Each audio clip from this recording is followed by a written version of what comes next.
You can see. Am I share broadcasting?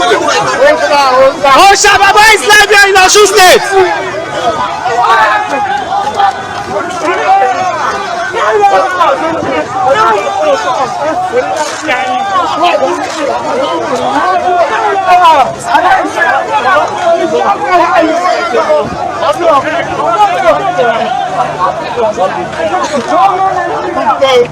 You can see.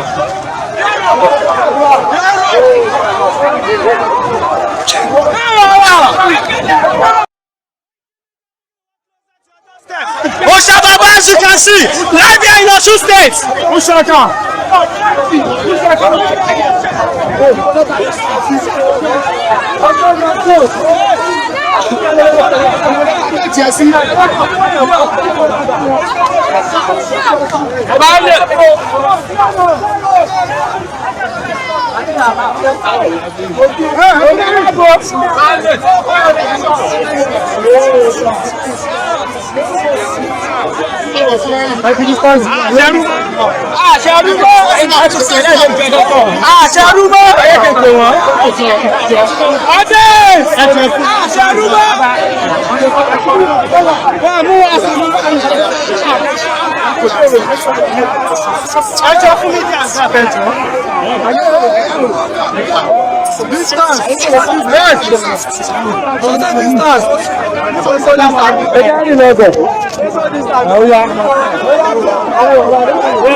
You can see the masses. They are all gathered here to celebrate the God-given hero of our time. Olo Babajami is live here in Osun State. Thank you, Miguel. Take the world closer to your doorstep.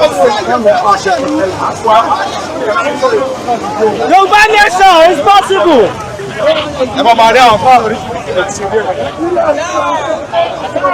Nigeria ti kú.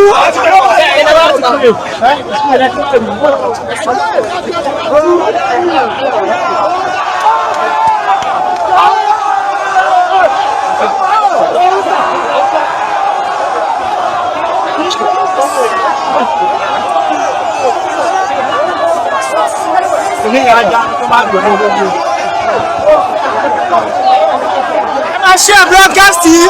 Osha is talking now.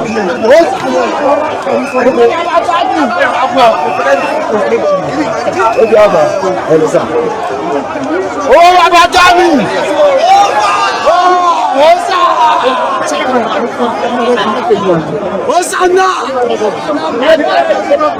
Am I share broadcasting?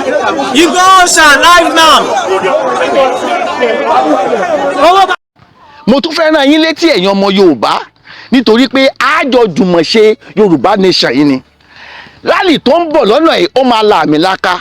Mo fẹ́ rán yín létí gbogbo ẹ̀yin ọmọ káàárọ̀ òjíire, ẹ̀yin ìyálọ́jà, gbogbo ẹ̀yin bankers, gbogbo ẹ̀yin tẹ́ ń ṣiṣẹ́ fún ìjọba tẹ́ ẹ jọ́ ọmọ Yorùbá, ẹ̀yin ìyálọ́jà gbogbo yín, ẹ̀yin gangan ni ọ̀rọ̀ yìí la ní darí ẹ̀ sí nítorí pé most of kinní yìí ẹ̀yin ló máa benefit, ó dẹ̀ máa benefit gbogbo àwọn ọmọ tá a bí lọ́jọ́ iwájú. A pè yín níjọ́ rally kí gbogbo yín dìde kẹ́ ẹ túyáyá kẹ́ ẹ túyàyà níjọ́ tí wọ́n bá ti announce wípé ọjọ́ báyìí ní rally wa máa bọ́ sí. Plan tá a ti nílẹ̀ ni wípé each state nílẹ̀ Yorùbá ní rally yà ti máa wáyé all the same time la máa ṣe. Tàbá ti bẹ̀ látago 8 wọ́n bá ṣe ń ṣe ní Abẹ́òkúta ni wọ́n máa ṣe ní Ọ̀yọ́ state, wọ́n máa ṣe ní Èkìtì, bẹ́ẹ̀ ni Ondo, at the same time simultaneously la máa ṣe.